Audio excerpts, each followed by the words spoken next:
This next section with equilibrium involves titrations. Now, titrations are when an acid and a base are added together in specific amounts, and you can calculate pH at different points in the titration.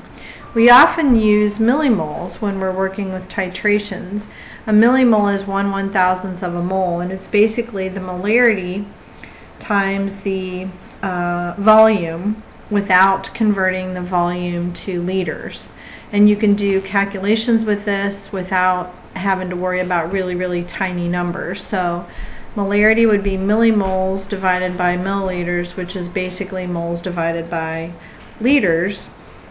It makes calculations so much easier because we are rarely going to add liters of solution. So literally take the molarity times the volume and work in what are called millimoles. Adding a solution of known concentration until the substance tested is consumed. This is what a titration is. So you have a solution of known concentration, usually in the burette, and you add that substance to the substance in the Erlenmeyer flask until you see some kind of color change, and that color change tells you to stop, and then you can use all of your values then to do some kind of calculation, usually calculating molarity. Now, this point where the acid and the base are stoichiometrically proportional, this is called the equivalence point, and usually at the equivalence point you have an indicator that changes a particular color. Now, we can graph pH versus milliliters, and we get what is called a titration curve. So this is a strong acid reacted with a strong base. Notice that the pH starts low and then ends high. Notice too that the equivalence point is at 7, a pH of 7. So pH is on the y-axis, milliliters of base added would be on the x-axis. So this is a typical strong acid, strong base titration curve. Notice that it's a very steep jump from the start of the equivalence point to the end. Now, if we take a weak acid with a strong base, we get a slightly different looking curve. It's a little less steep. Notice that the equivalence point, that is the midpoint of that vertical portion of the graph, notice that it's greater than 7. Okay, so this is a weak acid with a strong base. Notice too that the initial pH starts a little bit higher. A strong acid would have a very low pH. A weak acid would have a slightly higher pH. So the equivalence point is greater than 7.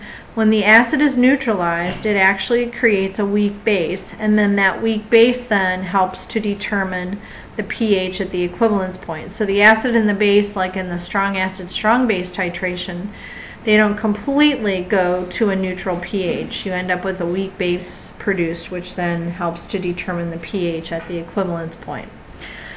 This next situation would be a strong base with a strong acid. Notice that we're starting at a high pH, so you would have your strong base in the Erlenmeyer flask, and then we're adding a strong acid to it, which is going to cause the pH to drop. The equivalence point, however, will be at a pH of 7. Notice it's much steeper there than with the weak acid in the previous graph. And then finally, let's take a look at a weak base with a strong acid. So notice we're starting high, but not as high as with the strong base in pH. And then as we add the strong acid, then the pH drops. Notice the equivalence point, which is the midpoint of the vertical portion of this graph. Notice that the equivalence point is at a pH that's less than 7. And this is because when the base is neutralized, it actually creates a weak acid. So let's try to summarize some of this. So strong acid with strong base. When you are working with a titration, you simply do the stoichiometry. Milliliters times the molarity will give you millimoles. So don't convert to liters. Let's just work in millimoles. There is no equilibrium. You don't have to worry about that because they both dissociate completely, the acid and the base. So the net ionic equation is simply going to be H plus OH produces water. And you can use either the H plus or the OH minus then to determine the pH or the pOH. And this would be an example of titrating 50 milliliters of 0.2 m nitric acid with 0.1 m NaOH. So you have a strong acid, nitric acid, and then you have a strong base, NaOH. Now, weak acid with strong base, there is an equilibrium. So you do the stoichiometry first using moles, and then determine what the major species are at that point. And then you set up an equilibrium and use your ice table.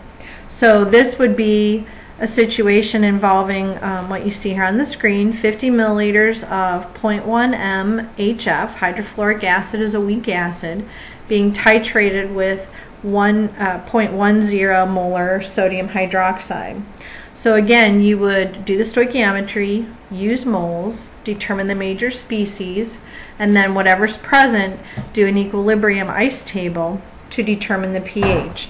And then you would have a similar situation set up with a strong acid and a weak base. You would do the stoichiometry, determine the major species, and then there would be an equilibrium problem that you would have to do there to determine the pH.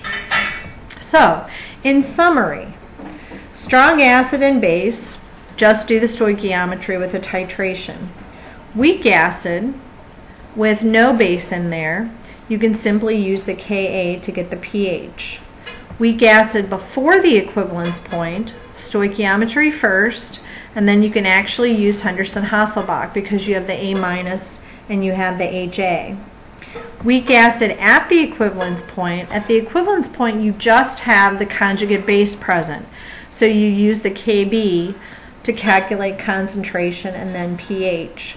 Now, with the weak acid and the strong base after the equivalence point, it's basically just the strong base that will determine the pH. So you can simply determine the concentration of that strong base and then from there calculate the pH. Now, weak base before the equivalence point, again, stoichiometry first, and then because you have both the base and the conjugate acid, you would use the Henderson-Hasselbalch. Now, the weak base at the equivalence point, you would actually use the Ka because you simply have the conjugate acid at that point.